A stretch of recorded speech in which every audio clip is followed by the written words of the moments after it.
Welcome, everyone, to the most must-hear sports podcast in history. Welcome to First Round KO. I am your host, KO, a.k.a. Howard J. Dingers, and I'm joined, as always, by Hanson. What's up? And we have two very special guests today. Returning guests, one that has come on quite a bit. I'm very excited to talk to again, Chad Coffin. Thanks for having me, Kyle. Excited to be on the show. And first-time guest. I can't believe it's taken me this long, but I'm so excited. After all the technical difficulties, we finally got you on. Bryan Stoffel, right? Awful. Stoffel, damn it. That's all right. That's all right. I'm honored to be on here. I will do my best through all the sports talk, and then we'll get to the fun stuff. Yeah. I'm actually, we'll probably go pretty quick through the sports stuff just because these There's are no things. sports. Well, there's no sports, and a couple of these topics are things that me and Hanson have already kind of discussed. So I kind of more just want you two to just throw out opinions, and I'll throw out mine.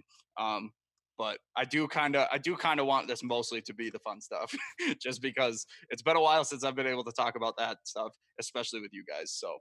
I mean, even with the quarantine, it's been a while since any of us have been able to talk about the fun stuff because most of that's been on hold too. Hey, man, Scooby-Doo came out this weekend. Guys, it was amazing. It's Is it actually? they're copying the Marvel layout for making a united universe. Nice. It's gonna be That's amazing. crazy. It's really gonna be good. That's All awesome. right, then. I've heard some iffy things about it, but the woman of the household was like, I don't want to watch that. So that's where I'm at with that at the moment. Fair Yeah, enough. but like politically, there were some issues. Like they don't have the original voice actor for Shaggy. The only main voice actor that they actually retained was Scooby, and that was it. But Blue Falcon's in it. Dino Mutt's in it. Wacky Races has some characters in it. So it's kind of bringing the whole Hanna-Barbera universe together. It's really neat. I thought it was like Casey. What's his name? Didn't he? I thought he's dead, isn't he? The guy who voiced Shaggy. They had the guy that played Shaggy in the movies, the live action movies. He's been doing the Shaggy voiceovers for a lot of the stuff Oh, yeah, recently, Matthew and they didn't even Miller talk or to him whatever. about the whole movie. Yeah, Okay. yeah. I mean, Disrespectful. Zac He's gonna Efron unleash his full is power. Fred, so like that's how you kind of know where things are. Right. Anyway, we're gonna get to that kind of stuff soon, but we are gonna talk some sports. First of all, I want to talk about Aaron Rodgers and Jordan Love. There's been a lot of talk between LaFleur and Aaron lately on a bunch of talk shows, but the Packers took Jordan Love with the 26th pick after trading up. A lot of people think that this is a Favre situation where they might shove him out, but people have just jumped on it like it's going to happen this year. People are saying, "Oh, Aaron's going to he's going to request a trade to the Patriots," and blah blah blah. Like, I just want to get your guys' opinion. What was your overall thoughts on the draft pick, and what do you think the future holds for the quarterback situation for Green Bay? Chad, do you want to go first? Yeah. I've never been a huge Aaron Rodgers fan to begin with, like from the start. So those of you who have listened before, I'm a big Seahawks fan, and that started when I was like in middle school. So I grew up a Packer fan, and I was a huge Brett Favre fan, still am to this day. So when Aaron came in, and then the I guess volatility or whatever the relationship that they had, I think is what started out my not huge fondness of Aaron Rodgers. But that all aside, um, if anything comes, if Aaron, like any of this trade talk or anything like that comes, it's going to come from Aaron's side because the Packers don't want to trade him right now. They didn't draft Jordan Love as their guy right now. He's just not that guy. He needs to sit and wait for a little while. I think he's only 21 or 22. So, you draft your Joe Burrow at 25, like, yep, come in, start playing, let's go. Jordan Love is not that guy where he's just going to start and take over the team. Whether Aaron welcomes him with open arms and is his, turns him into his prodigy and teaches him and molds him, I don't think that's going to happen. That's not the kind of guy Aaron is. That's not his leadership style. He's proven that time and time again that that's not who he is. So I really think that Jordan Love's just going to have to study tape, watch games, practice hard, and learn everything he can just by watching Aaron, because I really don't think he's going to take him under his wing. Aaron has been an egotistical, dickhead since he got in the league. He shadows it well because he's in Green Bay and he knows that the fans of Green Bay would not allow a quarterback like that, a flashy quarterback. They just want a guy to come in and throw the ball. That's what they want to happen. So we'll see. I mean, I think it was a great pick. The Packers need to start looking to the future because Aaron Rodgers isn't getting any younger, and we've seen over the last couple of years his play is beginning to slow down. He's not the guy he was 5 years ago, even 3 years ago. He's not the guy. So I like the pick. I don't know about the rest of the draft because it was kind of a mess. I like the pick at quarterback, though. Even if the Packers don't do that well over the next 2 years, if you can give Jordan Love 1 or 2 years just to sit and watch, I think he could be the next guy to continue that quarterback lineage in Green Bay. Well, it was just interesting to hear because obviously right when they made the pick, I was just livid. I was pissed, but I think by the next day already, I was already coming around to it because I really do like Jordan Love. I liked him before we even drafted him. He was one of my more interesting quarterback cases to look at just because of what I've seen in college. He's got a lot of raw talent. But to hear Aaron, he said he does want to finish in Green Bay, but he knows that they may not be a reality. We've seen a lot of people like his mentor, Brett Favre, who wanted to keep playing, but was basically forced out. And now we even see Brady just kind of jumping ship. Like no one thought Brady was ever going to leave New England until this season. So it is going to be interesting. I don't know, Brian, what do you think? Um, I don't know. I was a little shocked at first, but it kind of made sense. It's a move that I feel like they needed to make at some point, but they did it a lot sooner than I expected them to do. Um, Kind of like we talked about, with the whole Brett Favre situation, like it makes sense that they would be thinking ahead to that because um, this is probably going to be a very unpopular opinion, but I feel like what we saw with Brett Favre towards the end, we're already starting to see with Aaron Rodgers.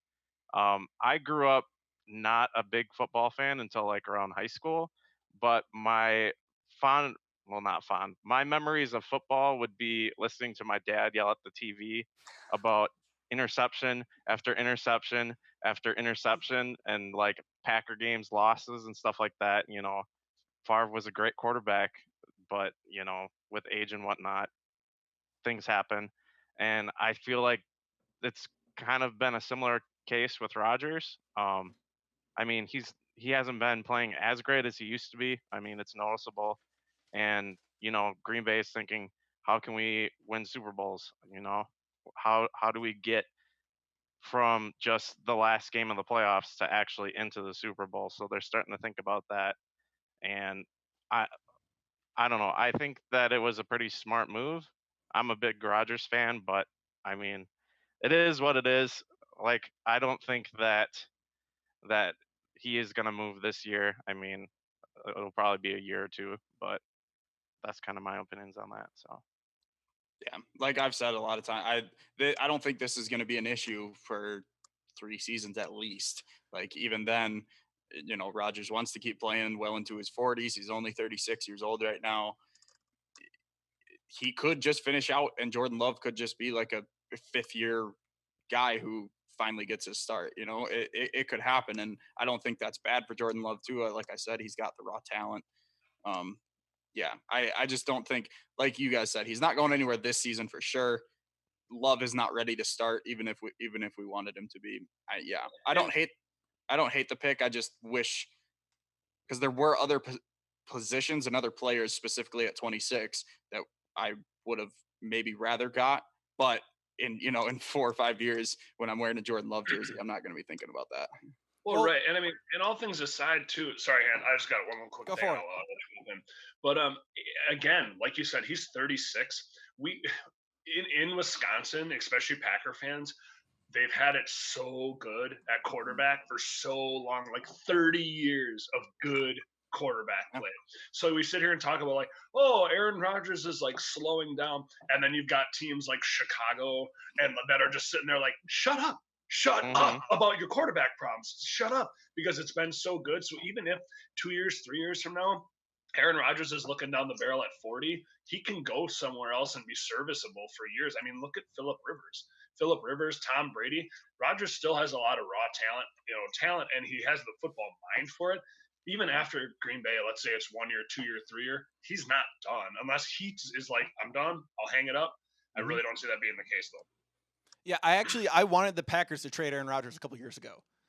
I thought that when Rodgers was right at the end of his peak, he would have been a perfect trade asset to get another mid-tier quarterback to get us 3-4 more years with some additional pieces. And then Jordan Love makes a lot of sense. Because then Jordan Love comes in, maybe even starts week 1, maybe doesn't come into week 10, maybe even it's week 13 with 17 games this season. So, I mean, I'd also like to think that Brett Favre had better weapons than Aaron Rodgers has sometimes. So that's another thing with that. But besides Aaron Rodgers, where he's at age-wise, I feel like he does have a couple more serviceable years for a decent team. But I would be okay with him leaving. It would hurt. He's kind of like my cool uncle. But, like, it definitely would make sense for the Packers in the long run. Jordan Love is a much younger, I'd say youthful, be redundant, but he's a lot quicker on his feet. That's something that we'd be much more interested in. Aaron Rodgers has definitely lost that over the last couple of years. Maybe that mobility out of the pocket with the younger age, definitely less injury prone. I think Aaron Rodgers is one bad head injury from the end of his career. He's had too many. So this might even be an instance where Aaron Rodgers goes down, Jordan Love comes in, Aaron Rodgers is gone at the end of the season or even before the season's over because we traded him, So it might be an opportunity for Jordan Love to really show what he's got if and when Rodgers gets hurt. Hanson brings up a good point too that I don't think a lot of people think about. Like maybe they just wanted to have a good backup quarterback. Cuz like the last guy, I mean, me being a pretty casual Packer fan, I didn't really hear anything about him. I didn't hear bad things, but I didn't hear good things. But then you also remember the season a couple seasons ago when Rodgers got hurt right away and we had Hundley and that was just awful. So I mean, you can think of it on the plus side too of well, at least we should have a decent backup quarterback at the very no, least. Bryan. Apparently Hundley was so good. The Titans really wanted him. For him. Oh yeah. Yeah, he was a Hawks. Very desirable. Just love taking our backup quarterbacks. They love taking our backups. Yeah, trust me. My first ever regular season game was Monday Night Football against the Lions when Brett Hundley started. So, yeah. But anyway, from one older quarterback to an even older quarterback, we're going to Tampa because I want to talk to you guys about what you think about the Tampa Bay offense. With Tom Brady coming in, they're replacing Jameis Winston. Gronk is coming in now. I've said my piece on this 1,000 times. I think they're going to go 8-8. I think they're the third best team in that division at best. They might be the fourth best team. I don't know. I just feel like that it's a lot of good pieces, but they don't fit together. What do you guys think? Bryan, you can go first on this one if you want. Again, casual football fan. It kind of looks like Tampa Bay is picking up whatever they could from the Patriots team. Tampa Bay again really wasn't ever that big of a threat, but now they have some weapons that could become a potential threat. I don't know. I guess we'll just have to wait and see. Chad. So there's a lot of things with this Tampa team to like.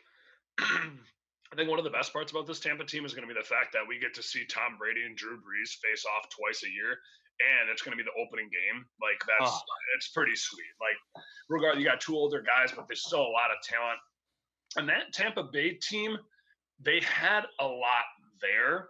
I think they were being underutilized with Jameis Winston at quarterback. Bless his heart, the guy went out and got eye surgery for that team, and they're like, see ya. So it's unfortunate. Maybe he'll see a little more life in with the Saints. He'll hang around for a couple of years and maybe be that mid-tier starter after Brees retires.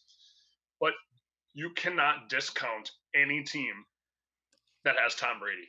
You just can't. And while I am one of the believers that Belichick really made that dynasty happen, it wasn't all Tom Brady. You can't discount Tom Brady, especially when you got guys like Mike Evans. He's got Godwin, and And while I really think that Gronk is just a publicity, like a TMZ headline, oh, hey, look, we got Gronk out of retirement. It's like, it's fine. We've seen this before. And again, I'm not going to sit here and say Jason Witten versus Gronk, because obviously Gronk is younger and in better shape coming back out of retirement. But Jason Witten came out, caught some passes, was serviceable, and that's really what I see Gronk doing. But at least for the first half of the season, he's going to be he's going to be on the list of players to watch in those defensive schemes, because they're like, you can't just let Gronk just, he's not a Mercedes Lewis. He's not some scrub tight end that doesn't need to be watched. I do not want to see them do well, simply because I have had enough of Tom Brady's success. I've just had enough. I'm one of those guys. It's like all those people that were bitter with the Lakers in the early 2000s. Everyone was like an anti-Laker fan because they were done seeing them win. Mm-hmm. But Chris Godwin needs to win a Super Bowl. If anybody besides my Seahawks I want to win a Super Bowl, it's Tampa Bay, because that guy, for every catch he makes in the season, and he is a PPR machine, by the way. If you don't have him, pick him up. For every catch he had last season, he paid the adoption fees for one of the dogs at a shelter in Florida. He's been like saving puppies left and right. He's like my favorite person in the NFL right now. I want him to get a ring because he deserves it. That's the kind of wholesomeness that we need to see. So, yeah, huge on Chris Godwin.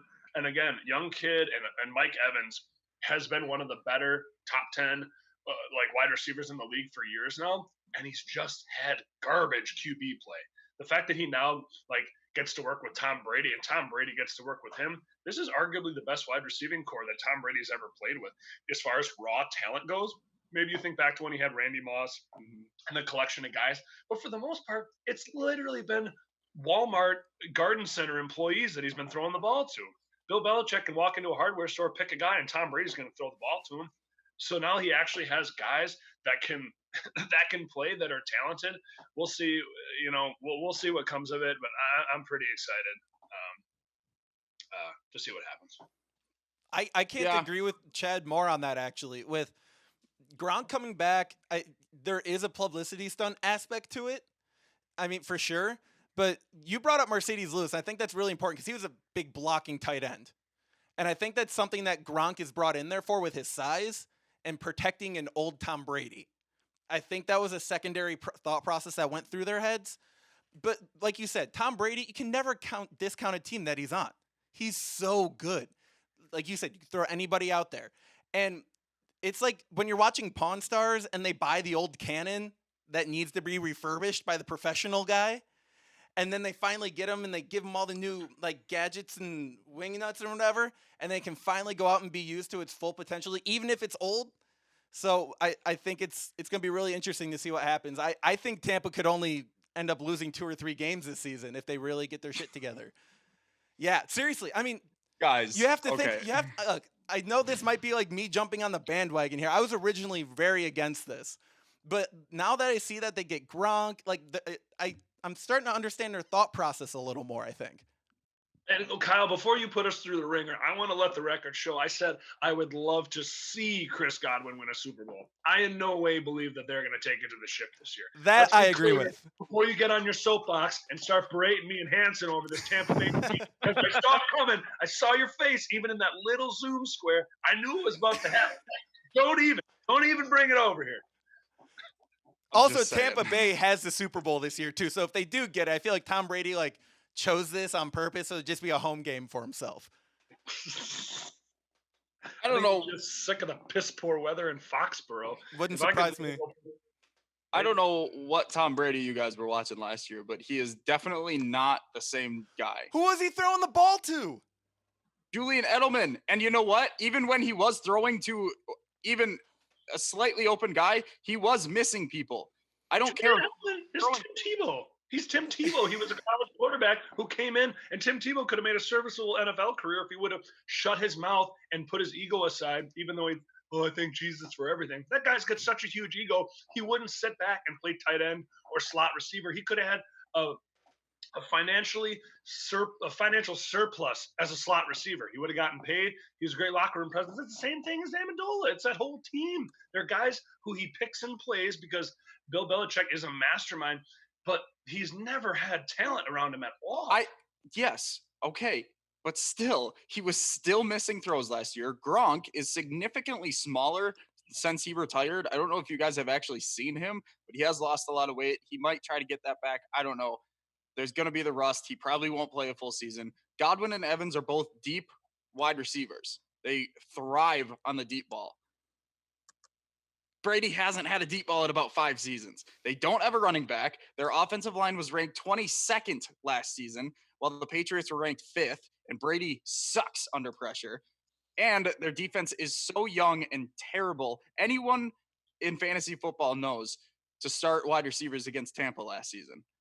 And yes, they're young. They have, Shaquille Barrett's playing great. Devin White's going to be good. Sean Murphy Bunting, all these guys are going to be good someday.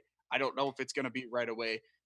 I just don't think this team can catch up with a team like the Falcons right now, who, yes, they are kind of another hodgepodge team right now, but they still have a very talented roster.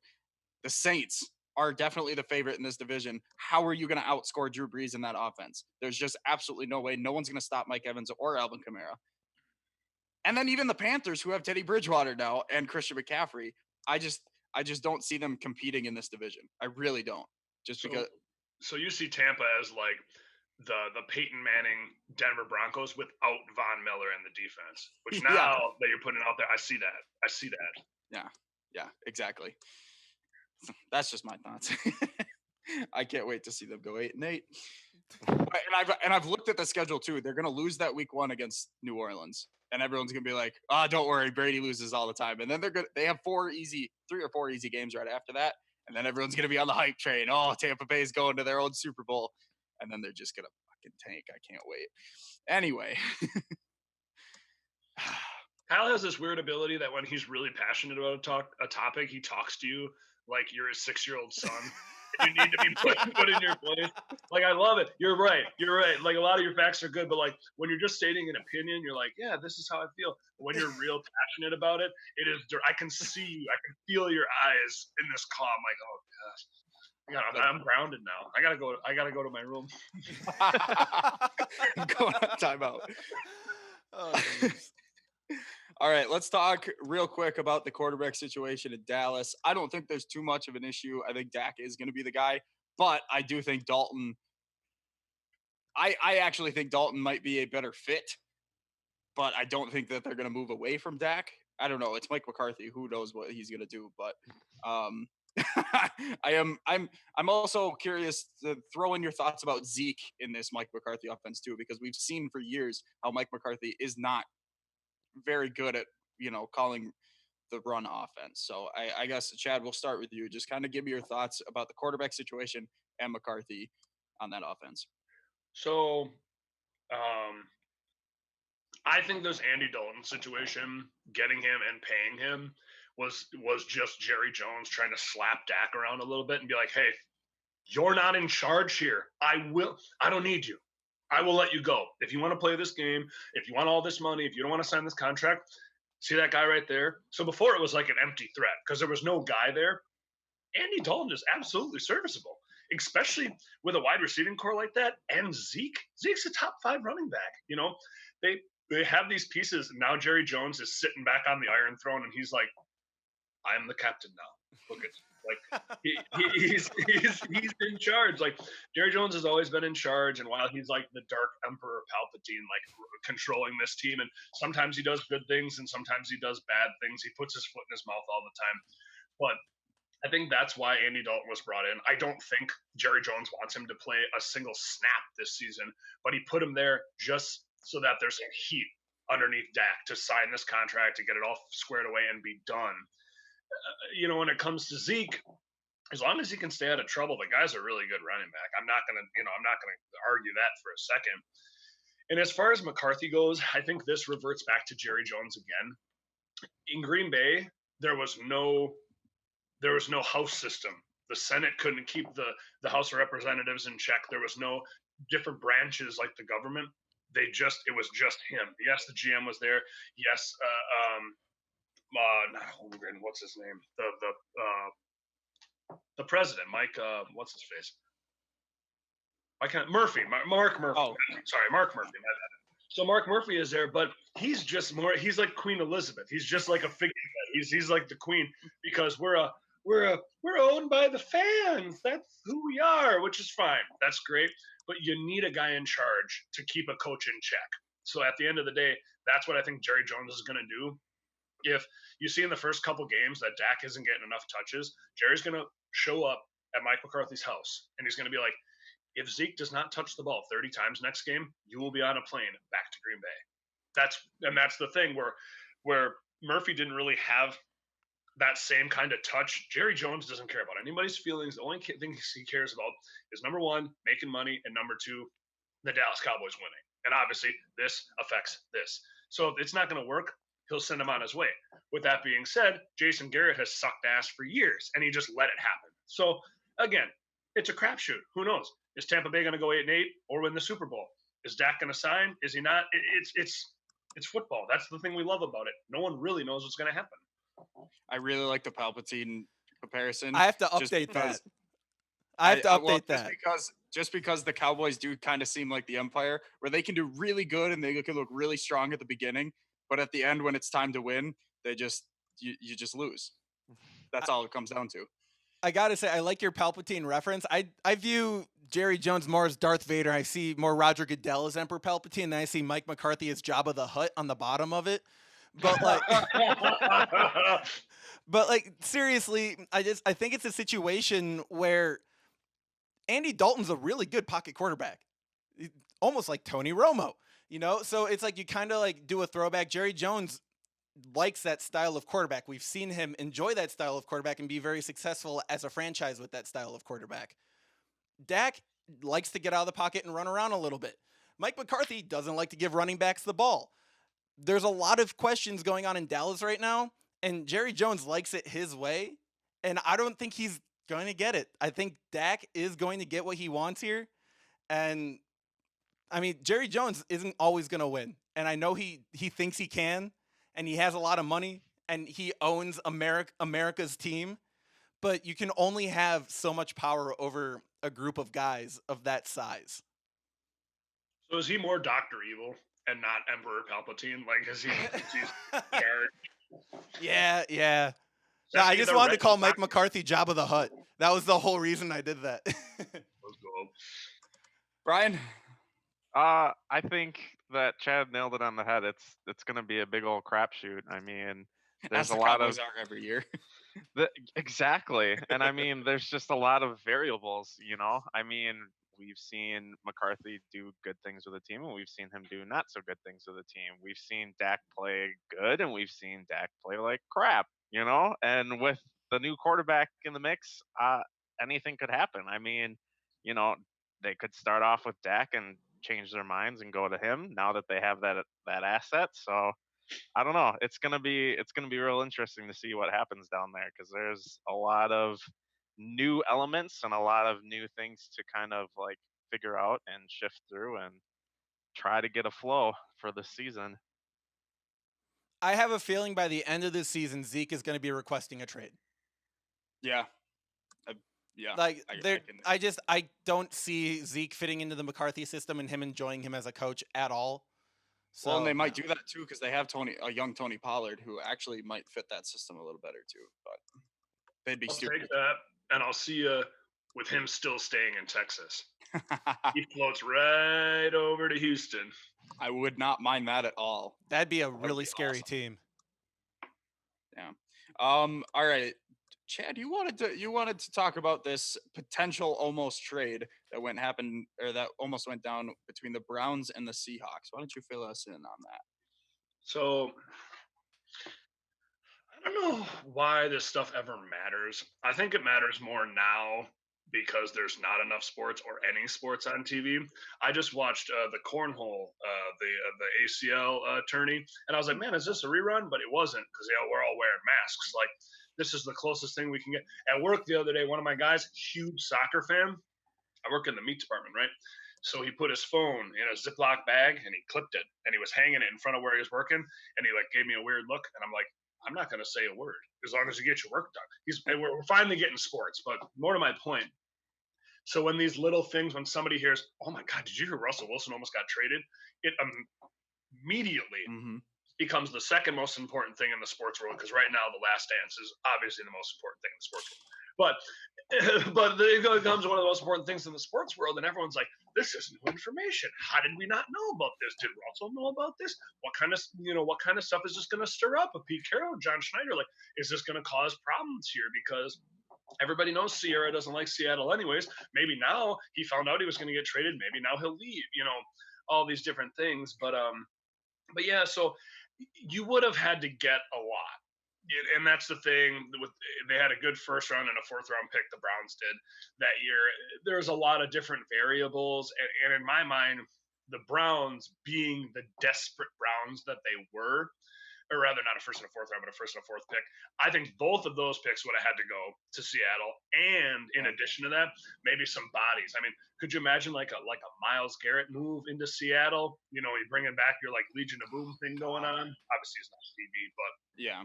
they would have had to give up a lot. But that's the thing we've seen about the Browns. If they get it stuck in their head that it's a good idea, they'll do whatever it takes to make it happen.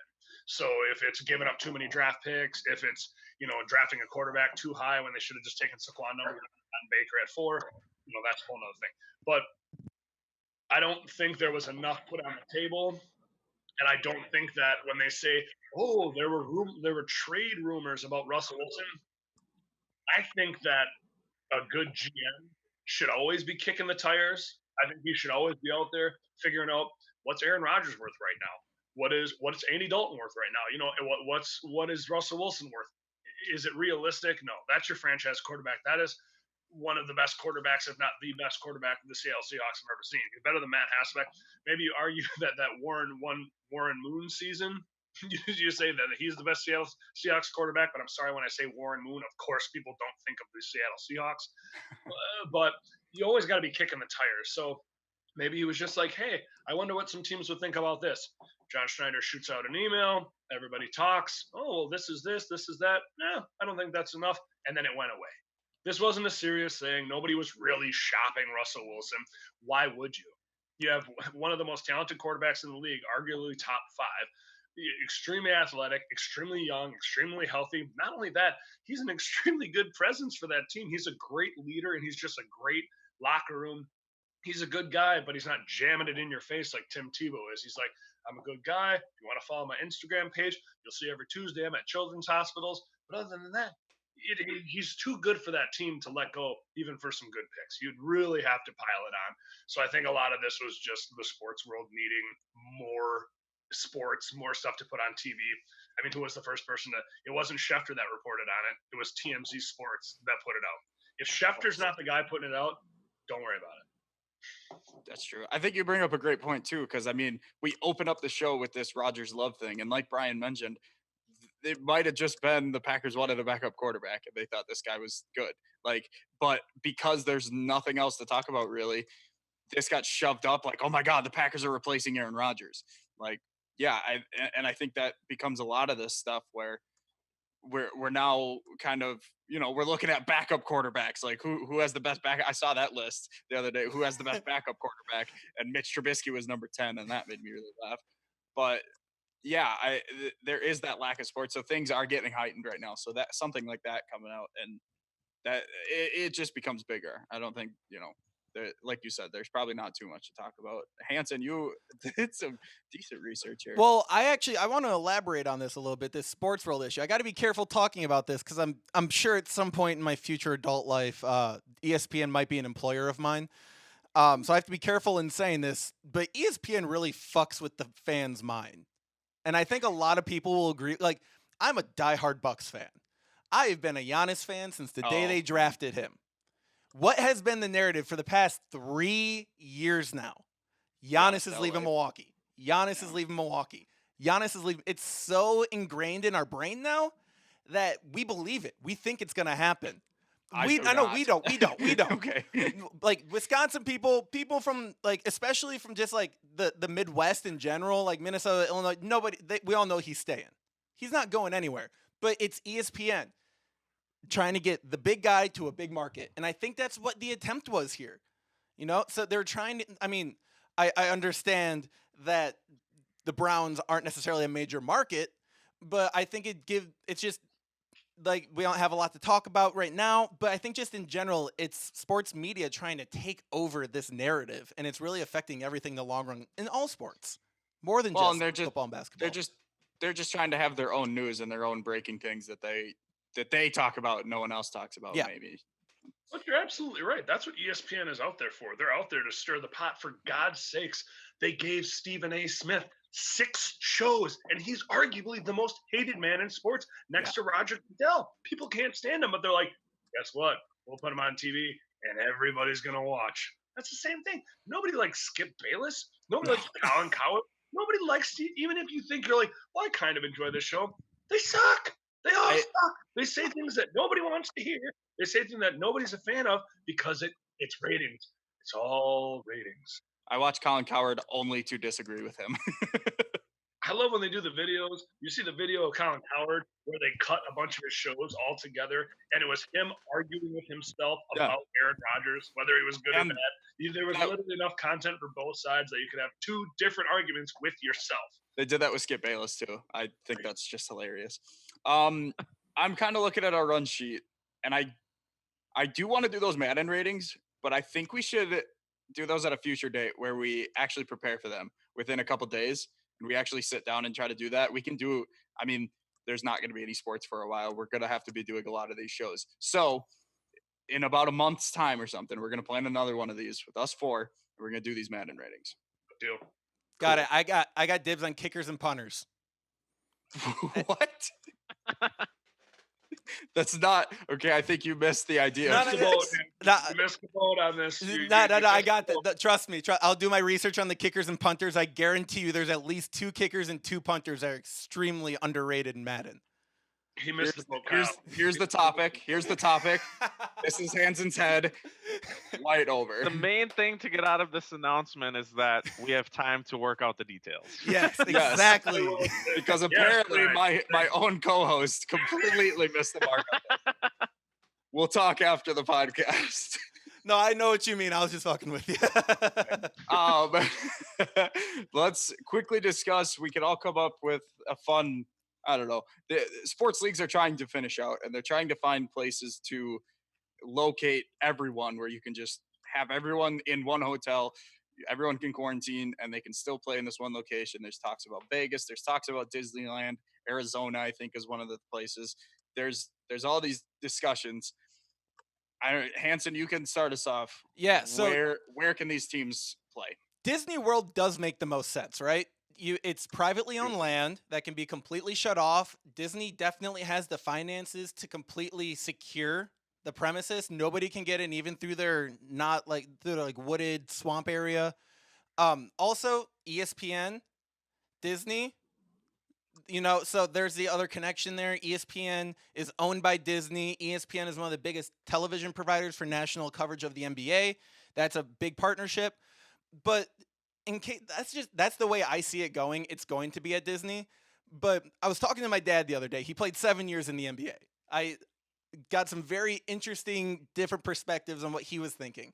He brought up the idea of having it on a Carnival cruise ship. A Carnival cruise ship can hold, let's see, I looked it up here. They can hold over 100,000 guests up to about 130,000 guests. So you're gonna play NBA games on a cruise ship, though? Well, space wouldn't be an issue. You could build a court on a cruise ship. There's plenty of space. Yeah, lodging won't be an issue. The Air Force and the Navy does that game every year. That's outside.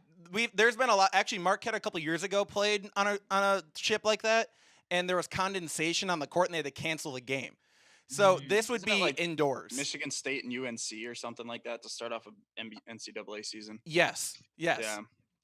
Well, they played in a military, in like an Air Force hangar. Yeah, that was really cool. Are you talking about like an indoor court on a ship? I am talking like they have 2.5 weeks to build a metal barn on top of a cruise ship with a court. It's very realistic, honestly. It really is, because those pieces are pre-built. They just have to connect them. And if you think about capacity, there's 30 teams with 15 guys, and then you add 10 people, 15, 20 people per like just the staff, the immediate staff, and then television, it's another 300 like people. If you had to have that many, you're not even close to like 10% of your capacity. You're totally fine. So there's obviously plenty of space. It makes sense. They don't have to be by anyone. They can literally seclude them in the middle of the ocean. So that made a lot of sense to me. I thought that was a very good idea. I love the idea in theory, but I want to play devil's advocate and just go Titanic on it. Could you imagine if the whole NBA died? Because well, realistically, it would never leave the port. Great idea. Everyone died. Yeah. Everyone is dead. NBA is over. The whole league would shut down. That'd be the end of it. It's like, okay, that was great. Sweet. Well, thanks, Hansen. You killed everybody. You killed the NBA. Well, the Miami Heat owner actually owns Carnival Cruise. So there's a connection there. This isn't just something that my dad pulled out of his ass. This is like a legit thing. Like, this could happen. And I don't think the ship would ever actually leave the port. Like, that just wouldn't make sense. That would be the risk. And that's too much of a risk with literally trillions of dollars worth of people and equipment on board. They just float like 100 yards out, and then the boat's there. Everyone from shore is just like, the entire NBA is happening right there, and none of us are even close enough to smell it. Yeah. Like, I mean, actually, I know the answer to this question, but they'd be able to like stream games like for TV off of that easily. Well, and yeah, my big question when he brought that up to me was, well, what's going to happen when they're trying to do TV coverage? The perk about Disney is Disney World of Sports and all the other colleges around there are already wired for TV. You're good to go. So, but I mean, I would assume that they'd play all of their games at Disney completely confined. But it's a professional TV company, especially ESPN. That's the cream of the crop. Like, it doesn't get more professional. They've got the industry leaders and all of that stuff. They're totally fine wiring up a cruise ship, especially if they're a half a mile away from the shore. They're still going to be they're not going to be too far away from reception or anything. There's easily going to be enough bandwidth with their high class, like fancy, like XLTE crap, whatever they got, their 5G cancer causing like Wi-Fi they can do. So they're going to be fine. That was a joke, but I have to emphasize that was a joke. The 5G thing. Yeah, no, and that's the thing too. Like, it makes sense because you're saying build this barn on top of a ship. Like, if you guys are up to date, I don't want to spoil anything. If you guys are up to date on The Last Dance, I know we'll talk about it later. Warner Brothers Studio built that court and that airplane hangar on the lot in less than 2 weeks. They're like, we want Michael for Space Jam. We're doing it. They built it and had it ready to go before he even showed up. Like, wow. Yeah, actually, that's a really good example. So when Michael Jordan was filming Space Jam, he wasn't going to do the movie unless he had a court and a place for him to practice and work out. He had a full gym brought in. And it was actually a temporary aircraft hangar, which is something very similar to probably what they would do if they had a Carnival cruise. The only issue would be like trying to place it right because you got all the like swimming pools and stuff. But I assume you put it in the ship where you wouldn't even have to do that. Like, I think they'd be able to modify a ship quick enough to where that could be a thing. You don't need any spectator seating anyway. With all the money that you're bringing in, they would fill those pools with cement. They would fill them up. They would just put the thing on top. It would just be logistics as far as weight and stuff like that. But again, like you said, let's say it's 100,000 people. If you put 80,000 people on that ship, 20,000 people's weight will not equate to an airplane hangar for a basketball court. And we're talking only like maybe 4,000 people max. Right. Like, max. So, yeah, no, and I don't think weight's going to be an issue on a ship of this scale. Like, these things are huge. So, I really don't think you're worried about a balance. We'll get it done. Just have your dad call Adam Silver. We'll get it. Honestly, like, I feel like that was a really good idea. I was like, I don't know why the NBA isn't exploring this opportunity already with a business insider, too. Chad or Brian, you got any fun ideas? Brian, if you got something, you go ahead. I thought I had a decent idea, but then this boat thing has got me all rattled. I don't know how practical it would be and how well it could be pulled off, but it'd be kind of cool to like just keep the location secret, and then like when a game started, it's like, hey, we're coming to you live from here, or hey, we're coming to you live from here. You know, like I think that'd be kind of cool. Like, you know, like one day it's at the Bucks Arena, and the next day it's over like in San Francisco. You know, like just to kind of like mix it up, get people talking about, you know, like, oh, where do you think it's gonna be now? You know, I think it'd be a fun idea to just kind of like keep it secret and just go to different places for each game.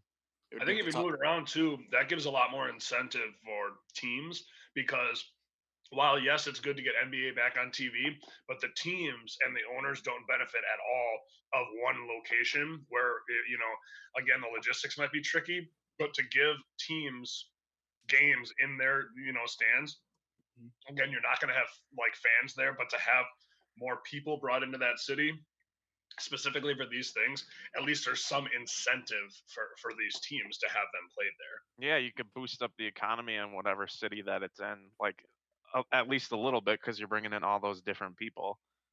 Bryan, where I thought you were going with this was you keep it secret and don't tell anybody at all, and that's like an additional part of the safety, and that's also a part of like the exciting. That's kind of what I factor. was thinking. Like if Like, they you just could don't keep tell it anyone. a secret, if they could keep it a secret until like it's actually broadcasted, like we're coming to you live from San Francisco, or we're coming to you live from New York, we're coming to you live from Utah, like just So something. games aren't live, so they broadcast them like an hour after everybody left. Yup, Oh, They that's like noon to smart. 3, and then they fly everybody out, and they're like, "We're coming to you live from wherever." So all these people flood the stadium. They're like, "Hey, they're here!" Ghost town, tumbleweed, nobody there. Adam Silver's like, wait, this is a really good idea. The only issue I think that would come up with that is like keeping everything clean, because the idea of keeping it in one location in secret would be like Right. everyone could stay there and it'd be safe. But with social media, that's basically impossible. But I think it'd be really fun for all the NBA players just as a challenge to see if they could do it, especially a guy like LeBron. So you double down. You do like a single location NBA season, so the sports fans are getting sports, but also they record everything, and then they're able to like Netflix releases the Netflix original like Big Brother NBA season, where it's like LeBron's like, "I had enough of this boat. I've had enough of this boat. I am the king. I'm king. Get me off of this fucking boat." That'd be great for the carnival idea. Yeah, like Yeah, the cruise right. line Awesome. idea. Just have a documentary crew on the boat with them. Oh, I'm assuming that's probably what they're going to do, though. Like, there's probably going to be, if ESPN, I'm assuming, is going to be the one covering the remainder of the season, if and where and when it happens. And I'm assuming they're going to have a documentary crew shooting this. That's just a missed opportunity if they don't. And they're smart enough to do something like that. but Going also off of Chad's Titanic scenario, hopefully it's not like, and the entire NBA got coronavirus and died. Well, yeah, exactly. And That's they why just recorded- keeping it in they one spot, you recorded have the to. whole thing. Yeah, They're Titanic. They're like, "Here's LeBron. watch it. He's got about a day left," and they're like, "Get the boat back to shore." And they're like, "Well, this is good. This is must see TV.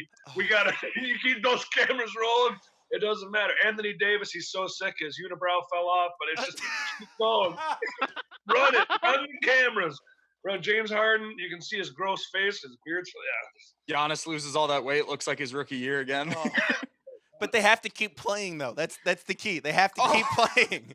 They've all got it. You might as well keep going, right?